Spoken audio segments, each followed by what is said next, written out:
First, tear off the anti-wear strip.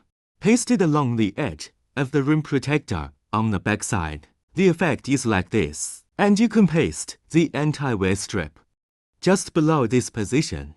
Just tear it apart. Second, find the valve stem hole. Align and fasten. Turn counterclockwise. Count 3 buckles and secure them tightly. Count 3 buckles again and secure them tightly. Count 2 buckles again and secure them tightly. Finally, firmly fasten the remaining clips one by one. If you don't have enough strength, hold the tire and press. Rub thumb downward, it like this.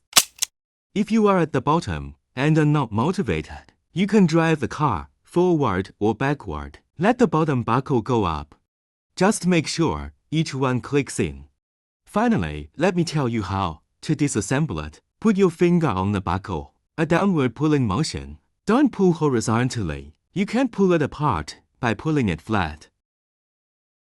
Demonstrate on the wheel. Just pull it down, and it will come down.